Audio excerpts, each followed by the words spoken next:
Hey, Dragon fans, are you ready for a musical number?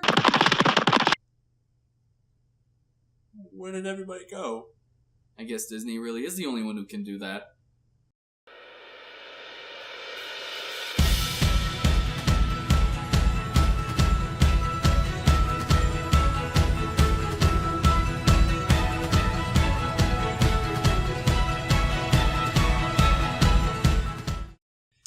Have we got our audience back yet? I'm pretty sure we have.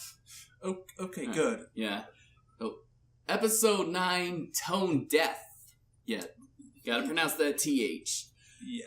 And, regardless of the joke that we made, it's actually it's a pretty good episode. It is a really good episode.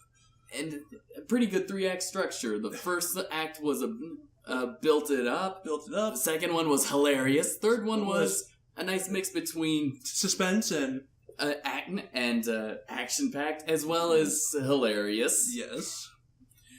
Well, and ultimately, I also brought back one of the new dragons from season 1, which honestly was the more scary, scarier dragons. And this just cements it even further. I know.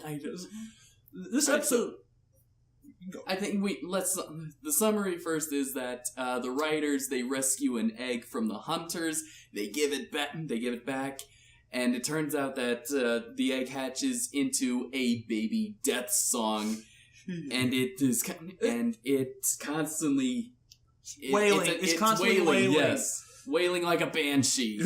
Yeah, and so they try to appease it by singing, which is the entirety of the second act. Yeah. But they ultimately go back to what they've dubbed the island, which they dubbed Melody Island. Very fitting. Very fitting. Yes. But I would call it the Melody of Death. Okay, and they take the baby back to the adult death song. And yeah, that's pretty much it. And we'll talk about another thing that we're also excited about, but that's the basic gist of the episode, and ultimately, pretty good. It was really good. And at first I thought, oh wow, they're really shelling out new dragons.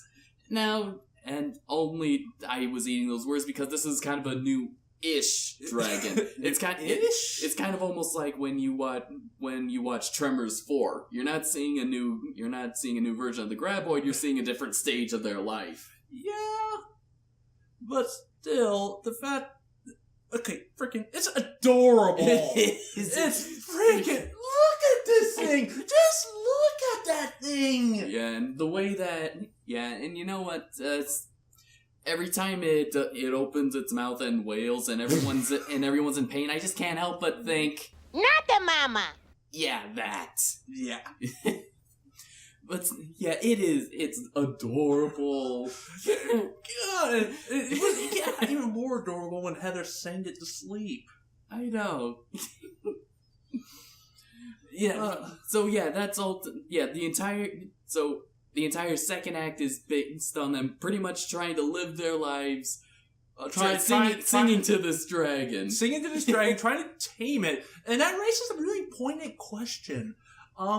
Because I have to wonder about this for every dragon that they tame, because, they're all wild dragons, essentially, and they're tamed, but does that mean that Death Song is untamable? Because they tame the Night Fury, they tame the Monstrous Nightmares in every single dragon, but don't they have instincts as well? Well, yeah. I think because maybe there are some animals that are just... They can be trainable, but they're just too wild for that. I mean, it would probably take like a lot of time, effort, and patience to actually train a dragon, probably such as a Skrill and a Death Song. Boy, I bet they need a Dell for that one. Oh yeah. Oh boy, I would definitely see, all the celebrities adopting babies or rescue puppies. I would, if dragons did exist, I can definitely see Adele adopting a rescue Death Song. Yes. But regardless, the reason why I asked is because even though it was funny about that, not the moment bit, because Chicken hatched this egg, I called this, and I was like, Oh boy.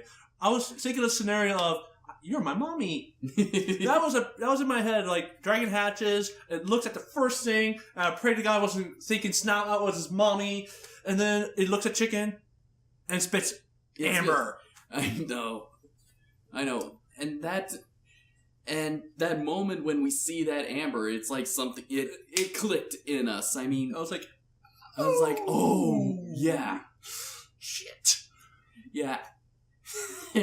I mean, that was actually, and that's kind of why the first act was so good. It built it up. I mean, they started out by saying that this dragon looks sort of familiar, but we can't put our finger on it. And then when it does hatch, when it hatches, and when it spits the amber at chicken, it's like, oh shit. Yeah. Well, though, I can't blame it for wailing for how badly it was treated inside of its egg. It was like hot potato, with all the dragons around. Oh, really? It has nothing to do with the fact that it's a baby? They cry? That too, but how would you like it? You're inside your crib, which is this egg, and it's... Ugh! Yeah. Okay, I see your point. But yeah, ultimately in the third act, they go back to Melody Island, which we just said, and it is all the atmosphere. The fog is everywhere. Yes, and there's no music. There's only just the silence, or with the occasional, siren from the death song. And then you see the bones again, and this time like amplified. Mm-hmm. It was like, and you see the teeth, which kind of does imply that it eats them whole and it spits out the bone. It's like an owl. Yeah. Those are death song pellets. Yeah. And of course nothing really does go easy. I mean, they do get the baby death song to the adult death song, and apparently they got to do this close encounters thing. Yeah. Yeah. They're singing to each other, mm-hmm. and we think it was all gonna go well, and I was like, yeah. And I was like, yeah, I mean, it just, like, it freaking thwacked that poor baby, and it hit, it smacked against the wall. Like, okay, we're used to sheep and yaks and chickens getting abused. But they walk it off like nothing ever happened. They're like the Wile E. Coyotes of dragons. Baby dragons, however, since this one reacted to actually being like this affected him, yeah, that was shocking. Yeah. And he was trying to eat Tough Nut. That was entertaining because he was trying to he was like, I have nothing to sing. I don't have anything to sing. Oh my God, something to sing now. Mm-hmm. Well, I'm trying to save my life. Yeah. So they all tried to sing, and I don't know, for some reason they had to find a song that the thing likes. I don't think they actually did find one. I don't think so too, because then Snotlout sang. Yeah, don't remind me. I mean, the first song he sang, which was surprisingly, he does have a nice voice. He does have a nice voice, as long as he's not insulting the. And that death song knew he was insulted. Uh-huh. Oh my God. But then then the next time, it definitely sounds a little pop-ish. Yeah, yeah. Yeah. Not gonna go into any more detail than that. No. But the baby and the adult, they're okay with each other. They fly away, and Hiccup, as wisely puts it, let's get out of here before they regain their appetite. Yeah, and that's kind of how it ends. Now, we deliberately left something out. Ooh, is it time to celebrate? Is it time to celebrate? Is it time for the confetti? Is it time for the... No, it's not that. Although it was kind of like that. I mean, I wasn't going to talk about that. I was talking about the other thing. The other thing.